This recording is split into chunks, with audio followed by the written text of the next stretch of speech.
ನಮಸ್ಕಾರ ಸ್ನೇಹಿತರೆ, ಭಕ್ತರೇ ಸ್ವಾಗತ. ತಮಗೆಲ್ಲ ನಾವೀಗ ಭಕ್ತಿಯ ಬಗ್ಗೆ ಮತ್ತು ನಮ್ಮ ಜೀವನದಲ್ಲಿ ಉದ್ಧಾರ ಆಗಲಿಕ್ಕೆ ನಾವು ಈಗ ಒಂದು ಶ್ಲೋಕವನ್ನು ನೋಡೋಣ. ಭಗವದ್ಗೀತೆಯಿಂದ ಅವ್ಯಕ್ತೋಯಂ ಅಚಿಂತ್ಯೋಯಂ ಅವ್ಯಕಾರ್ಯೋ ಮುಚ್ಯತೆ ತಸ್ಮಾದೇವಂ ವಿದಿತ್ವೈನಂ ನಾನು ಶೋಚಿತುಮರ್ಹಸಿ. ಇದು ಭಗವದ್ಗೀತೆಯಲ್ಲಿ ಅಧ್ಯಾಯ 2 ಶ್ಲೋಕ 25ರಲ್ಲಿ ಬರುತ್ತೆ. ಆತ್ಮವು ಅದೃಶ್ಯ, ಅಚಿಂತ್ಯ ಮತ್ತು ಬದಲಾಗದ್ದು ಎಂದು ಹೇಳಲಾಗಿದೆ. ಇದನ್ನು ತಿಳಿದುಕೊಂಡು ನೀನು ದೇಹಕ್ಕಾಗಿ ದುಃಖಿಸಬಾರದು ಅಂತ ಭಗವಂತ ಹೇಳ್ತಿದ್ದಾನೆ. ಅವ್ಯಕ್ತೋಯಂ ಅಚಿಂತ್ಯೋಯಂ ಅವಿಕಾರ್ಯಂ ಮುಚ್ಯತೆ ತಸ್ಮಾದೇವಂ ವಿದಿತ್ವಯಂ ನಾನು ಶೋಚಿತುಮರ್ಹಸಿ. ಅಂದರೆ ನಾವೀಗ ಆತ್ಮದ ಬಗ್ಗೆ ತಿಳ್ಕೊಂಡಾಗ ನಮಗೆ ದುಃಖ ಆಗಲ್ಲ ಅಂತ ಇದರಿಂದ ನಾವು ತಿಳ್ಕೊಬೋದು. ಸ್ನೇಹಿತರೆ, ಭಕ್ತರೇ, ನಮ್ಮ ಜೀವನದಲ್ಲಿ ಎಷ್ಟೋ ಸುಖ ದುಃಖಗಳು ಬರ್ತವೆ. ಯಾರಾದರೂ ನಮ್ಮಿಂದ ದೂರ ಆಗ್ತಾರೆ ಜೀವನದಲ್ಲಿ, ಹೋದಲ್ವಾ? ಆವಾಗ ನಾವು ಈ ಶ್ಲೋಕದಿಂದ ನಮಗೆ ಅರ್ಥ ಆಗುತ್ತೆ ಆತ್ಮದ ಸ್ವರೂಪ ಏನು. ಅವ್ಯಕ್ತೋಯಂ ಅಂದರೆ ನಮಗೆ ವ್ಯಕ್ತವಾಗಿಲ್ಲ, ಅವ್ಯಕ್ತವಾಗಿದೆ. ಅಂದರೆ ನನ್ನ ಶರೀರಕ್ಕೆ ಅದು ಕಾಣಿಸಲ್ಲ, ನನ್ನ ಈ ಭೌತಿಕ ಕಣ್ಣುಗಳಿಂದ ಅದನ್ನು ನೋಡ್ಲಿಕ್ಕಾಗಲ್ಲ. ಆಧ್ಯಾತ್ಮಿಕ ಒಂದು ದೃಷ್ಟಿಯಿಂದ ವಿಷನ್ನಿಂದ ನೋಡ್ಬೋದು, ಆದರೆ ಭೌತಿಕ ವಿಷನ್ನಿಂದ ನೋಡ್ಲಿಕ್ಕೆ ಸಾಧ್ಯ ಇಲ್ಲ ಆತ್ಮವನ್ನ ಅಂತ ಸ್ಪಷ್ಟವಾಗಿ ಹೇಳಿದೆ. ಅವ್ಯಕ್ತಂ ಅಚಿಂತ್ಯೋಯಂ ಅವಿಕಾರ್ಯ ಮುಚ್ಯತೆ. ಅಚಿಂತ್ಯ ಅಂದ್ರೆ ಟ್ರಾನ್ಸೆಂಡೆಂಟಲ್, ಈ ಭೌತಿಕ ವಸ್ತು ಥರ ಅಲ್ಲ ಆತ್ಮ ಅಂತ ಅರ್ಥ. ಟ್ರಾನ್ಸೆಂಡೆಂಟಲ್. ಅವಿಕಾರ್ಯ ಮುಚ್ಯತೆ. ವಿಕಾರ ಅಂದ್ರೆ ವಿಕಾರ ಹೊಂದದ್ದು, ಕೆಟ್ಟು ಹೋಗೋದು. ಹಾಲು ಕೆಟ್ಟಾಗ ಅಥವಾ ಹಾಲು ಇದಾದಾಗ, ಒಡೆದು ಹೋದಾಗ ಅದು ಮೊಸರು ಆಗುತ್ತೆ ಅಥವಾ ಚೇಂಜ್ ಆಗುತ್ತಲ್ಲ, ಹಾಗೆ ಆತ್ಮ ವಿಕಾರ ಆಗಲ್ಲ. ಅವಿಕಾರ್ಯೋ ಮುಚ್ಯತೆ ಅಂತ ಹೇಳಲಾಗಿದೆ ಅಂತ ಭಗವಂತ ಹೇಳ್ತಿದ್ದಾನೆ. ಅವಿಕಾರೋ ಎಂ ಉಚ್ಯತೆ ತಸ್ಮಾದೇವಂ ವಿದಿತ್ವೈನಂ ನಾನು ಶೋಚಿತುಮರ್ಹಸಿ. ಅಂದ್ರೆ ಹೀಗಾಗಿ ನೀನು ದುಃಖಿಸಲು ಕಾರಣವಿಲ್ಲ. ದಯಮಾಡಿ ತಾವು ಈ 2ನೇ ಅಧ್ಯಾಯ ಮಿಸ್ ಮಾಡ್ಕೋಬೇಡಿ ಸ್ನೇಹಿತರೆ. ನಿಮಗೆಲ್ಲ ಮುಂದಿನ ಅಧ್ಯಾಯಗಳು, ಎಲ್ಲ ಭಗವದ್ಗೀತೆಯ ಅಧ್ಯಾಯ ನಾನು ಮಾಡ್ತಾ ಇದ್ದೀನಿ. ಎಲ್ಲ ಸಂಪೂರ್ಣ ಭಗವದ್ಗೀತೆಯ ಅಧ್ಯಾಯಗಳು ತಮಗೆ ಸಿಗ್ತವೆ ಆಧ್ಯಾತ್ಮಿಕ ವಿಡಿಯೋಗಳಲ್ಲಿ. ನನ್ನ ಈ ಆಧ್ಯಾತ್ಮಿಕ ಕನ್ನಡ ವಿಡಿಯೋಗಳಲ್ಲಿ ತಮಗೆ ಎಲ್ಲ ನಾಲೆಜ್ ಸಿಗುತ್ತೆ. ಸಂಪೂರ್ಣ ಭಗವದ್ಗೀತೆಯನ್ನು ತಮಗೆ ಅರ್ಪಿಸ್ತಾ ಇದ್ದೀನಿ, ಅಂದರೆ ಕೊಡ್ತಾ ಇದ್ದೀನಿ. ಈ ಆತ್ಮ ಸ್ವರೂಪವನ್ನ ಇದರಲ್ಲಿ ತಿಳ್ಕೊಬೋದು ಸ್ನೇಹಿತರೆ. ನಮಗೆ ದುಃಖ ಆಗಲ್ಲ ಈ ಶ್ಲೋಕದಿಂದ. ನಷ್ಟ, ಲಾಭವು ಜಯವು. ನಮಗೆ ಲಾಭ ಅಥವಾ ನಷ್ಟ ಆದಾಗ ಕೂಡ ದುಃಖ ಆಗಲ್ಲ ಈ ಶ್ಲೋಕದಿಂದ. ಏನಂದ್ರೆ ನಾನು ಯಾರು ಅನ್ನೋದನ್ನ ಅದು ದೃಢಪಡಿಸುತ್ತೆ. ನಾನು ಯಾರು? ಭಗವಂತನ ಅಂಶ, ಭಗವಂತ ಪರಮಾತ್ಮ, ನಾನು ಆತ್ಮ. ಅವ್ಯಕ್ತೋಯಂ ಅಚಿಂತ್ಯೋಯಂ ಅವಿಕಾರ್ಯ ಮುಚ್ಯತೆ ತಸ್ಮಾದೇವಂ ವಿದಿತ್ವೈನಂ ನಾನು ಶೋಚಿತುಮರ್ಹಸಿ. ಅಂದ್ರೆ ಭಗವದ್ಗೀತೆ ಏನಾಗುತ್ತೆ, 1ನೇ ಅಧ್ಯಾಯದಲ್ಲಿ ಅರ್ಜುನ ಯಾಕೆ ನಡುಗ್ತಾ ಶೇಕ್ ಆಗ್ತಿದ್ದಾರೆ, ಪೂರ್ತಿ ಶೇಕ್ ಆಗ್ತಿದ್ದಾರೆ ಅರ್ಜುನ. ಯುದ್ಧ ಮಾಡುವಾಗ ಕ್ಷತ್ರಿಯ ಶೇಕ್ ಆಗಲ್ಲ, ಅಂದ್ರೆ ವೀಕ್ ಆಗಲ್ಲ, ಅಶಕ್ತ ಆಗಲ್ಲ. ಆದರೆ ಅರ್ಜುನ ಅಶಕ್ತರಾಗ್ತಿದ್ದಾರೆ. ಕಿರೀಟನ ಕೆಳಗಿಟ್ಟಿದ್ದಾರೆ ಸ್ನೇಹಿತರೆ. ಅರ್ಜುನ ಯುದ್ಧ ಮಾಡ್ಲಿಕ್ಕೆ ಹೋಗ್ಬಿಟ್ಟು ಮೈಯೆಲ್ಲ ಗಾಂಡೀವಂ ಸರಂಸತೆ ಹಸ್ತ ತ್ವಕ್ಷೈವ ಪರಿದಹ್ಯತೆ. ಹಸ್ತತೆ ಅಂದ್ರೆ ನನ್ನ ಕೈಯಿಂದ ಗಾಂಡೀವ ಬೀಳ್ತಾ ಇದೆ. ತ್ವಕ್ಷೈವ ಪರಿದಹ್ಯತೆ, ಮೈಯೆಲ್ಲ ಉರಿತಾ ಇದೆ ಅಂತ ಹೇಳ್ತಿದ್ದಾರೆ. ಅಂದ್ರೆ ರೋಮ ಹರ್ಷಶ್ಚ ಜಾಯತೆ. ರೋಮ ಅಂದ್ರೆ ಕೂದಲು ನಿಮಿರ್ತಾ ಇದೆ. ಯಾಕೆ ಈ ತರ ಆಗತ್ತಂದ್ರೆ ಭಗವಂತ ಭಗವದ್ಗೀತೆಯನ್ನ ತರಲಿಕ್ಕೇನೆ ಈ ಸಿಚುವೇಶನ್ ತಂದಿಟ್ಟುಬಿಟ್ಟ ಪಾಂಡವರು ಮತ್ತು ಕೌರವರಿಗೆ. ಯಾಕಂದ್ರೆ ಯುದ್ಧ ಕ್ಷತ್ರಿಯನ ಧರ್ಮ ಮತ್ತು ಆತ್ಮವನ್ನು ನೋಡ್ಬೇಕು. 1ನೇ ಅಧ್ಯಾಯದಲ್ಲಿ ಏನಾಗುತ್ತೆ, ಅರ್ಜುನ ಯಾಕೆ ಕೆಳಗಡೆ ಕುತ್ಕೊಂಡ್ರು ಯುದ್ಧ ಮಾಡದೆ, ಆತ್ಮವನ್ನ ನೋಡದೆ ದೇಹವನ್ನ ನೋಡ್ತಾ ಇದ್ರು. ಆತ್ಮ ಅಮರ, ದೇಹ ನಶ್ವರ. ಆತ್ಮ ಶಾಶ್ವತ, ದೇಹ ಶಾಶ್ವತ ಅಲ್ಲ, ಅಶಾಶ್ವತ. Temporary, eternal, temporary. Eternal is soul, soul is eternal, body is temporary. Few days only, few weeks, few. ಯಾವಾಗ ಬರುತ್ತೆ ಡೆತ್ ಗೊತ್ತಾಗಲ್ಲ ಬಾಡಿಗೆ.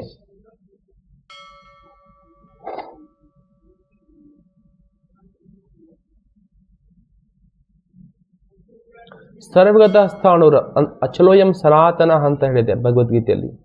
ಸರ್ವಗತಃ ಅಂದರೆ ಎಲ್ಲ ಕಡೆ ಇದೆ ಆತ್ಮ. ಸೂರ್ಯಮಂಡಲದಲ್ಲಿ, ಚಂದ್ರಮಂಡಲದಲ್ಲಿ, ಭೂಲೋಕದಲ್ಲಿ, ಐಸ್ ಕಾಶ್ಮೀರದಲ್ಲಿ,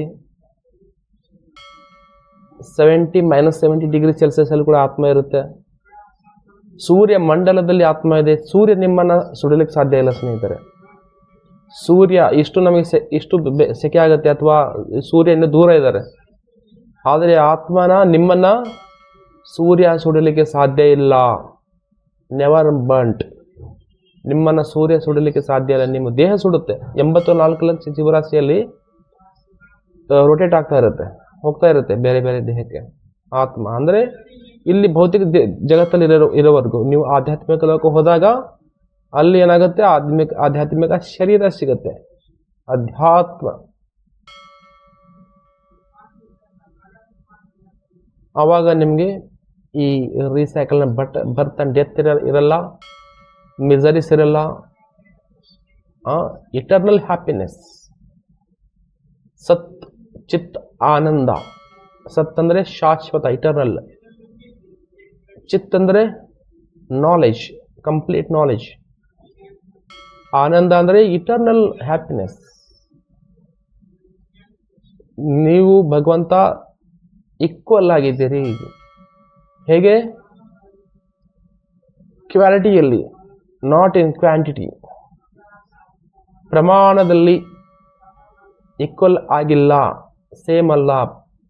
ಗುಣದಲ್ಲಿ ಸೇಮ್ ಆಗಿದ್ದೀರಿ.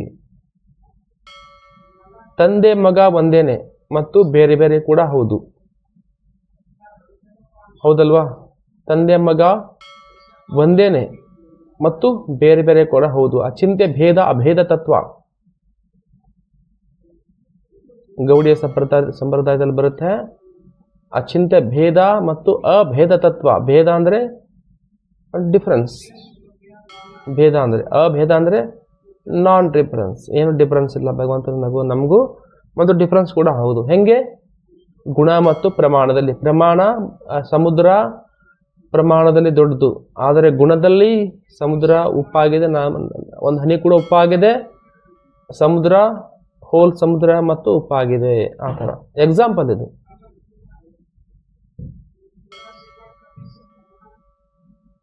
ಚಿನ್ನದ 100 kg ದೊಡ್ಡ ಚಿನ್ನ, ಆದರೆ ಒಂದು ಸ್ಪಾರ್ಕ್ ಕೂಡ ಒಂದು ಚಿನ್ನ, ಒಂದು ಚಿಕ್ಕ ತುಣುಕು ಕೂಡ ಒಂದು ಚಿನ್ನವಾಗಿದೆ. ಚಿಕ್ಕ ತುಣುಕನ್ನು ಕೂಡ ಚಿನ್ನ ಅಂತ ಕರೀತಾರೆ. ದೊಡ್ಡದಾದಂಥ ಚಿನ್ನದ ಗಣಿಯನ್ನು ಕೂಡ, ಚಿನ್ನದ ದೊಡ್ಡ 100 kg ಕೂಡ ಚಿನ್ನ ಅಂತ ಕರೀತಾರೆ. ಹಾಗೆಯೇ ಪರಮಾತ್ಮ ಮತ್ತು ಆತ್ಮ ಪ್ರಮಾಣದಲ್ಲಿ ವ್ಯತ್ಯಾಸ ಇದೆ, ಗುಣದಲ್ಲಿ ಒಂದೇನೆ ಸ್ನೇಹಿತರೆ. ಅಂದರೆ ನಾನು ಮತ್ತು ಭಗವಂತ ಪ್ರಮಾಣದಲ್ಲಿ ಬೇರೆ, ಗುಣದಲ್ಲಿ ಒಂದೇನೆ. ತಂದೆ ಮಗ ಬೇರೆ ಬೇರೆ ಕೂಡ ಹೌದು, ಒಂದೇ ಕೂಡ ಹೌದು. ಇದೆಲ್ಲ ತಿಳ್ಕೊಂಡಾಗ ಸ್ನೇಹಿತರೆ ತಮಗೆ ಜೀವನದಲ್ಲಿ ಧೈರ್ಯ ಬರುತ್ತೆ. ನಾನು 100 ಕೋಟಿ ವರ್ಷದ ಕೂಡ ಹಿಂದೆ ಇದ್ದೆ, 100 ಕೋಟಿ ವರ್ಷದ ನಂತರ ಕೂಡ ಇರ್ತೀನಿ. ನಾನು ಶಾಶ್ವತ ಅನ್ನೋ ಭಾವನೆ ತಮ್ಮಲ್ಲಿ ಬರುತ್ತೆ. ನೀವು ಅನ್ಕೋಬಹುದು ಈಗ ಮನಸ್ಸಲ್ಲಿ, ನಾನು ಶಾಶ್ವತ ಅಂತ ಅನ್ಕೊಳ್ಳಿ ನೋಡೋಣ. I am eternal. ನನಗೆ ರೀಸೈಕಲ್ ಬರ್ತ್ ಅಂಡ್ ಡೆತ್ ಇಲ್ಲ. ಹುಟ್ಟು ಮುಪ್ಪು ಸಾವು ರೋಗಗಳಿಂದ ದೂರವಾಗಿದ್ದೀನಿ.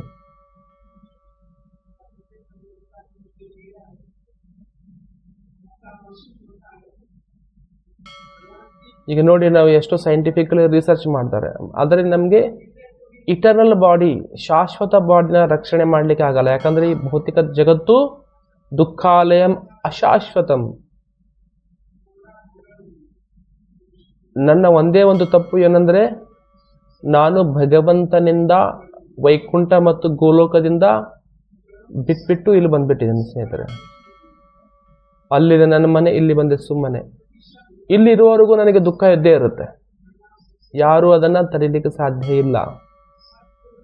100 ಕೋಟಿ ದುಡ್ಡು ಅಥವಾ 100 ರೂಪಾಯಿ ಯಾವುದು ಕೂಡ ನನಗೆ ಈ ಹುಟ್ಟು ಮುಪ್ಪು ಸಾವು ರೋಗಗಳಿಂದ ತಡೀಲಿಕ್ಕೆ ಸಾಧ್ಯ ಇಲ್ಲ. ಮೈಕಲ್ ಜಾಕ್ಸನ್ ಒಬ್ಬ ದೊಡ್ಡ ವ್ಯಕ್ತಿಗಳವರು. ತಮಗೆ ಗೊತ್ತಿದೆ, ತುಂಬ ಜನರಿಗೆ ಗೊತ್ತಿದೆ. Michael Jackson is very famous. ಅವ್ರೇನು ಮಾಡ್ತಾರಂದರೆ 150 ವರ್ಷ ಬದುಕಬೇಕಂದ್ಬಿಟ್ಟು ಪ್ರಯತ್ನ ಮಾಡ್ತಾರೆ.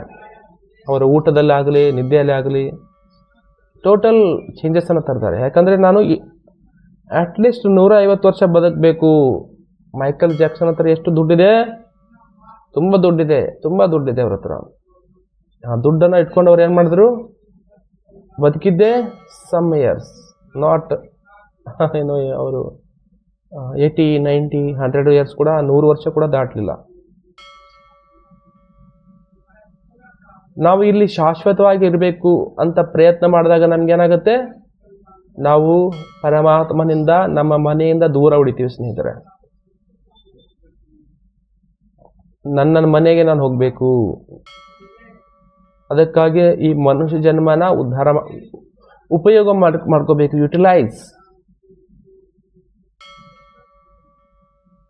ನವವೇದ ಭಕ್ತಿ ಇದೆ. ಶ್ರವಣಂ ಕೀರ್ತನಂ ವಿಷ್ಣು ಸ್ಮರಣಂ ಪಾದಶಿವನಂ ಅರ್ಚನಂ ವಂದನಂ ದಾಸ್ಯಂ ಸಖ್ಯಂ ಆತ್ಮನಿವೇದನಂ ಇತಿ ಪುಂಸಾರ್ಪಿತ ವಿಷ್ಣು ಭಕ್ತಿಶ್ಚನವಲಕ್ಷಣ ಕ್ರಿಯೇತ ಭಗವತಿಯದ್ದ ತನ್ಮನ್ನೇ ಅತಿತಂ ಉತ್ತಮಂ ಅಂತ ಹೇಳಿದೆ. ಶ್ರವಣಂ ಕೀರ್ತನಂ ವಿಷ್ಣು, ಶ್ರವಣ ಭಗವಂತನ ಬಗ್ಗೆ ಶ್ರವಣ ಮಾಡಬೇಕು. ಕೀರ್ತನಂ ವಿಷ್ಣು, ಕೀರ್ತನ ಅಂದರೆ ಕೀರ್ತನೆ ಕೂಡ ಹೌದು, ಮತ್ತು ಬಾಯಿಂದ ಹೊಗಳೋದು, ಭಗವಂತನ ಬಗ್ಗೆ ಗುಣಗಾನ ಮಾಡೋದು. ಸ್ಮರಣಂ ಪಾದ ಸೇವನಂ, ಸ್ಮರಣೆ ಮಾಡೋದು.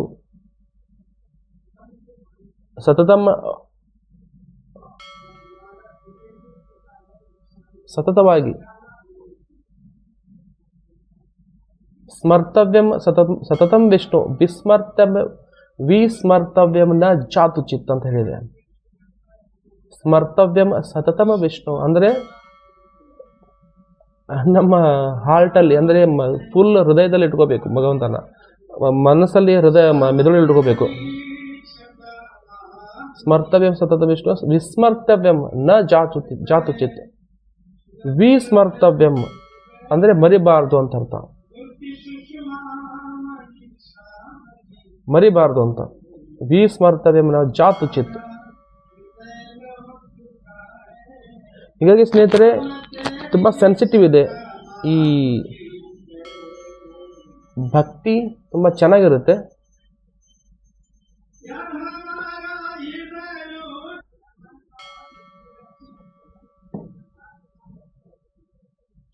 ಹೀಗಾಗಿ ಸ್ನೇಹಿತರೆ, ತಮಗೆ ಜೀವನದಲ್ಲಿ ನನ್ನ ವಿಡಿಯೋಗಳು ನೋಡೋದ್ರಿಂದ ಒಂದು ಉತ್ಸಾಹ ಬರುತ್ತೆ, ಧೈರ್ಯ ಬರುತ್ತೆ. ಯಾವುದೇ ಕಾರಣಕ್ಕೂ ಕೂಡ ನಿಮಗೆ ಜೀವನದಲ್ಲಿ ತೊಂದರೆ ಬರಲ್ಲ. ಸುಖ ದುಃಖೇ ಸಮಯಕೃತ್ವ ಲಾಭವು ಅಜಯವು.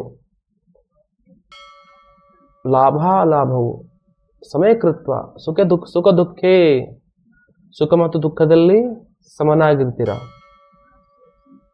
ಭಗವದ್ಗೀತೆ ಫ್ಯಾಂಟಾಸ್ಟಿಕ್ ಇದೆ ಸ್ನೇಹಿತರೆ, ತಾವೆಲ್ಲ ಭಕ್ತರೆ. ಭಗವದ್ಗೀತೆ ತುಂಬ ಮಹತ್ವದ್ದು ಜೀವನಕ್ಕೆ. ಭಗವದ್ಗೀತೆ ಏನಂದ್ರೆ ಮ್ಯಾನ್ಯುಯಲ್, ಮನುಷ್ಯ ಜನ್ಮಕ್ಕೆ ಮ್ಯಾನ್ಯುಯಲ್ ಅದು. ಈಗ ಹೇಗೆ ನಾವೊಂದು ಮೊಬೈಲ್ ತಗೋತೀವಿ, ಮೊಬೈಲ್ ಜೊತೆ ಒಂದು ಬುಕ್ ಬರಲ್ವಾ, ಒಳಗಡೆ ಬುಕ್ ಇರುತ್ತೆ, ಚಿಕ್ಕ ಬುಕ್, ಮೊಬೈಲನ್ನು ಹೇಗೆ ಆಪರೇಟ್ ಮಾಡಬೇಕು ಅಂದ್ಬಿಟ್ಟು. ಹಾಗೇನೆ ಈ ಭಗವದ್ಗೀತೆ ಈ ಮನುಷ್ಯ ಜನ್ಮಕ್ಕೆ ಮ್ಯಾನ್ಯುಯಲ್, ಹೇಗೆ ಅದನ್ನು ಉಪಯೋಗಿಸಬೇಕು ಮನುಷ್ಯ ಜನ್ಮನ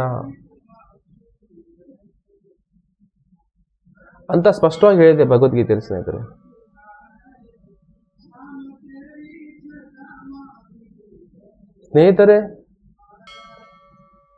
ಇದನ್ನು ತಾವು ಯಾವತ್ತೂ ಕೂಡ ಮರಿಬೇಡಿ. ಭಗವಂತನನ್ನ ಅಟ್ಲೀಸ್ಟ್ ಮರಿಬಾರ್ದು.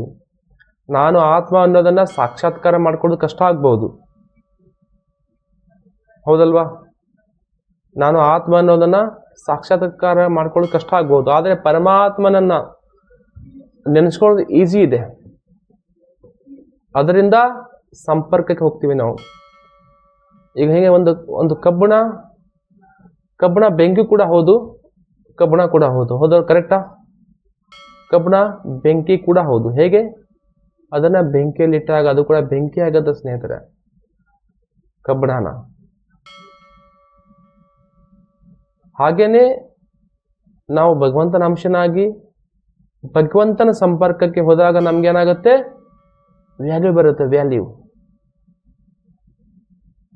ಆತ್ಮಕ್ಕೆ ಸತತವಾಗಿ ವ್ಯಾಲ್ಯೂ ಇದೆ. ದಾಸನಾಗು ವಿಶೇಷನಾಗು. ಪುರಂದರದಾಸರು ಹೇಳ್ತಾರಲ್ವಾ, ಕನಕದಾಸರು, ಪುರಂದರದಾಸರು, ಸಂತ ತುಕಾರಾಮರು, ದಾಸನಾಗು ವಿಶೇಷನಾಗು. ನಾವು ಯಾವಾಗ ಭಗವಂತನ ಸಂಪರ್ಕದಲ್ಲಿ ಬರ್ತೀವಿ ಆವಾಗ ವಿಶೇಷ ಆಗ್ತೀವಿ ಸ್ನೇಹಿತರೆ. ಆದರೆ ಎಕ್ಸ್ಟರ್ನಲಿ ನಮ್ಗೆ ಅನಿಸ್ಬಹುದು, ನಮ್ಗೆ ಯಾರು ರೆಸ್ಪೆಕ್ಟ್ ಮಾಡ್ತಾ ಇಲ್ಲ ಹೊರಗಡೆಯಿಂದ ಅನಿಸ್ಬಹುದು. ನಮಗೆ ನಾವು ಎಕ್ಸ್ಪೆಕ್ಟೇಷನ್ ಮಾಡಿದಷ್ಟು ನಾವು ಭಾವಿಸಿದಷ್ಟು ನಮಗೆ ರೆಸ್ಪೆಕ್ಟ್ ಮಾಡ್ತಾ ಇಲ್ಲ ಅನಿಸ್ಬಹುದು. ಆದರೆ ನಿಮಗೆ ದೇವತೆಗಳು ಕೂಡ ರೆಸ್ಪೆಕ್ಟ್ ಮಾಡ್ತಾರೆ ಸ್ನೇಹಿತರೆ, ನೀವು ಭಕ್ತರಾದಾಗ. ನಮಗೆ ನಾವು ಕೇಳಿದ್ದೀವಿ ಜೀವನದಲ್ಲಿ, ಯಮಧೂತರಿದ್ದಾರೆ ಅಂದ್ಬಿಟ್ಟು. ಕರೆಕ್ಟಾ? ಯಮಧೂತರಿದ್ದಾರೆ ಅಂದ್ಬಿಟ್ಟು. ಆದರೆ ನಾವು ಇದನ್ನ ಎಲ್ಲೂ ಕೇಳಿಲ್ಲ. ವಿಷ್ಣು ದೂತರಿದ್ದಾರೆ. ಯಾಕೆಂದರೆ ಪಾಪಿಗಳ ಬಾಯಲ್ಲಿ ಏನ್ ಬರುತ್ತೆ? ಬರೀ ಅದೇ ಬರ್ತಾ ಇರುತ್ತೆ, ಯಮದೂತರಿದ್ದಾರೆ ಹಾಗೆ. ಆದರೆ ವಿಷ್ಣು ದೂತರಿದ್ದಾರೆ, ಭಕ್ತರಿಗೆ ಗೊತ್ತಿರುತ್ತೆ ವಿಷ್ಣು ದೂತರಿದ್ದಾರೆ. ನಾವು ಭಗವಂತನ ನಾಮಸ್ಮರಣೆ ಮಾಡಿದಾಗ ವಿಷ್ಣು ದೂತರು ನಮ್ಗೆ ಬರ್ತಾರೆ, ವಿಷ್ಣು ದೂತರು ನಮ್ಗೆ ಕರ್ಕೊಂಡು ಹೋಗ್ತಾರೆ. ಯಮದೂತರು ಹೆಂಗೆ ಪಾಪಿಗಳನ್ನ ಕರ್ಕೊಂಡು ಹೋಗ್ತಾರಲ್ವಾ? ನೀವೆಲ್ಲ ಭಕ್ತರಾಗಿದ್ದೀರಿ. ಯಾಕೆ ಭಕ್ತರಾಗಿದ್ದೀರಿ ಅಂದ್ರೆ, ಜೀವನದಲ್ಲಿ ಭಕ್ತಿ ಮಾಡದೆ ಕೂಡ ಅವರು ರಾಮಕೃಷ್ಣ ನಾಮಸ್ಮರಣೆ ಮಾಡ್ತಾರೆ, ರಾಮನ ನಾಮಸ್ಮರಣೆ ಮಾಡಿರ್ತಾರೆ ಜೀವನದಲ್ಲಿ. ಸರ್ವೇ ಸಾಮಾನ್ಯವಾಗಿ ಎಲ್ಲರೂ ಭಕ್ತರೇನೆ. ನಂತರ ಈ ತರ ಡ್ರೆಸ್ ಹಾಕಿದಾಗ ಮಾತ್ರ ಭಕ್ತರಲ್ಲ ಸ್ನೇಹಿತರೆ. ಡ್ರೆಸ್ ಹಾಕದೇ ಇದ್ರು ಕೂಡ ಅವರು ಭಕ್ತರು. ಯಾಕೆಂದ್ರೆ ನಿಮ್ಗೆ ಹೇಳ್ತೀನಿ ಕೇಳಿ, ಆಲ್ಫ್ರೆಡ್ ಬ್ರೂಷ್ ಫೋರ್ಡ್ ಅಂತಿದ್ದಾರೆ. Ford car owner, Ford car company ಮಾಲೀಕರು ಅಮೆರಿಕಾದಲ್ಲಿ ಇರ್ತಾರೆ ಅವರು. ಇಡೀ ಜಗತ್ತಲ್ಲೇ ಅವ್ರದ್ದು ಫೋರ್ಡ್ ಕಾರ್ ಇದೆ. ಅವರು ಡ್ರೆಸ್ ನಂತರ ಹಾಕಲ್ಲ, ಅವರು ಕಾಮನ್ ಡ್ರೆಸ್ ಹಾಕ್ತಾರೆ, ಸೂಟ್ ಕೋಟ್. ಆದರೆ ಅವ್ರ ಹಾರ್ಟು ಫುಲ್ಲಿ ಕೃಷ್ಣ, ಫುಲ್ ಹರೇ ಕೃಷ್ಣನ ಅವರು ಪಾಲನೆ ಮಾಡ್ತಾರೆ. ಹರೇ ಕೃಷ್ಣ ಭಕ್ತಿಯನ್ನ ಪಾಲನೆ ಮಾಡ್ತಾರೆ. ದೀಕ್ಷೆ ಆಗಿದೆ ಅವರಿಗೆ. ಅವರ ವೈಫು ಕೂಡ ಇಂಡಿಯಾದವರು, ಇಂಡಿಯನ್ ವೈಫ್. ಅವರು ಕೂಡ ಒಳ್ಳೆ ಭಕ್ತರು. ಆಲ್ಫ್ರೆಡ್ ಬ್ರೂಷ್ ಫೋರ್ಡ್, ಹೆನ್ರಿ ಫೋರ್ಡ್ ಅವ್ರದ್ದು ಮರಿಮೊಮ್ಮಗ. ಹೆನ್ರಿ ಫೋರ್ಡ್ ಇದಾರಲ್ಲ, ಅವ್ರದ್ದು ಮರಿಮೊಮ್ಮಗ ಅವರು. ಬಿಲಿಯನಿಯರ್ ಸ್ನೇಹಿತರೆ, ಬಿಲಿಯನಿಯರ್ ಅವರು ಭಕ್ತಿ ಮಾಡ್ತಾರೆ. ಅವರಿಗೆ ಗೊತ್ತಾಯ್ತು, ಆವಾಗಿನ ಕಾಲದಲ್ಲಿ ಅವರಿಗೆ ಗೊತ್ತಾಯ್ತು. ದೀಕ್ಷೆ ಕೂಡ ತಗೊಂಡ್ರವರು. ಹೀಗಾಗಿ ಸ್ನೇಹಿತರೆ, ತಾವೆಲ್ಲ ಭಕ್ತಿನ ಮಾಡಬಹುದು, ತುಂಬಾ ಈಜಿ ಇದೆ. ಹರೇ ಕೃಷ್ಣ ಕೃಷ್ಣ ಕೃಷ್ಣ ಹರೇ ಹರೇ, ಹರೇ ರಾಮ ರಾಮ ರಾಮ ಹರೇ ಹರೇ. ಎಷ್ಟು ಈಜಿ ಇದೆ ಸಂಪರ್ಕಕ್ಕೆ, ಭಗವಂತನ ಸಂಪರ್ಕಕ್ಕೆ ಬರೋದು, ಕೃಷ್ಣ ಪರಮಾತ್ಮನ ಸಂಪರ್ಕಕ್ಕೆ ಬರೋದು ತುಂಬಾ ಈಜಿ ಇದೆ, ತುಂಬಾ ಸರಳವಾಗಿದೆ ಸ್ನೇಹಿತರೆ. ತಾವು ಕಮೆಂಟ್ ಮಾಡಿ, ಲೈಕ್ ಮಾಡಿ, ಶೇರ್ ಮಾಡಿ ಮತ್ತು ಸಬ್ಸ್ಕ್ರೈಬ್ ಮಾಡಿ. ತಮಗೆ ಫ್ಯೂಚರಲ್ಲಿ ವಿಡಿಯೋಗಳು ಸಿಗ್ತವೆ ಸ್ನೇಹಿತರೆ. ಕಮೆಂಟಲ್ಲಿ ತಾವು ಕೇಳ್ಬೋದು ಹರಿನಾಮದ ಬಗ್ಗೆ, ಮಹತ್ವದ ಬಗ್ಗೆ ಹೇಳಿ ಅಂದ್ಬಿಟ್ಟು.